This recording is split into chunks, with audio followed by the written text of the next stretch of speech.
រៀងរាំងលើមេឃាសត្វចាងនឹងត្រៀស្រែកអើងកង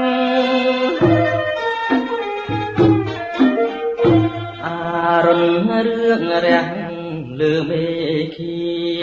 សត្វចាងនឹងត្រៀស្រែកអើងកងពោពេញពោពូលនឹងត្រយងស្រែកយំឆ្លើយឆ្លងក្បែរជលសា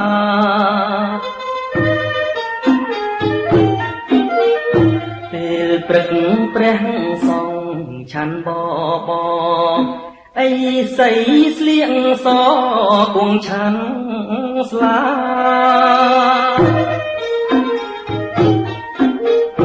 ពេលព្រឹកព្រះសង្ឃឆាន់បបអីសីស្លៀងសគង់ឆាន់ស្លាហេតុនេះអញជើញញាតិកាជួយពិសានំខ្ញុំពី3ចាន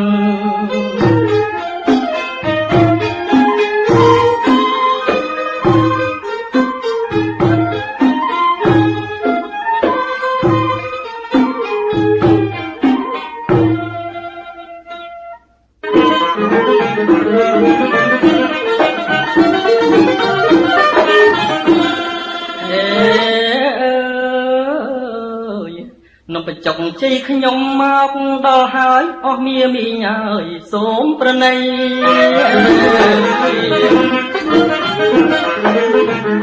នំបញ្ចុកជ័យខ្ញុំមកដល់ហើយអស់មាមីញ៉ើយសូមប្រណីអញ្ជើញពិសាតន់ថ្មីថ្មីមួយចានពី3ដោយមេត្តា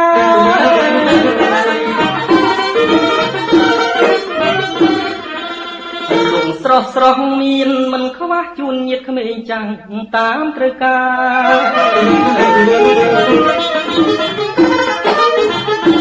លងស្រស់ស្រស់មានមិនខ្វះជូនញាតិក្មេងចាស់តាមត្រូវការកញ្ឆែតបងត្រួយកំពីងពួយផ្កាសុំញាតិពិសាកុំបងអង្គ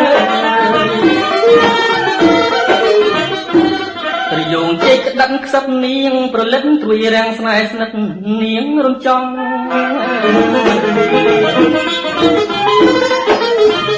ប្រយោងជ័យក្តឹងខ្សឹបនាងប្រលិតត្រួយរាំងស្នេហ៍ស្និទ្ធនាងរំចង់ត្រកួនខ្ចីស្រង់ចំប្រាប់ឲ្យត្រង់ការស្នើរីខ្ញងចង់នាងកំធំថែ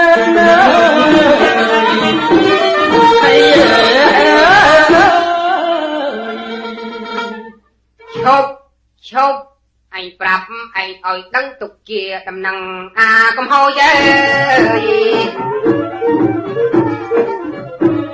អញប្រាប់ឲ្យឯងឲ្យដឹងទុកជាដំណឹងឲ្យអាកំហូចទីនេះជាទីរបស់អាចរយគួរឯងខូចមកឆាឆៅ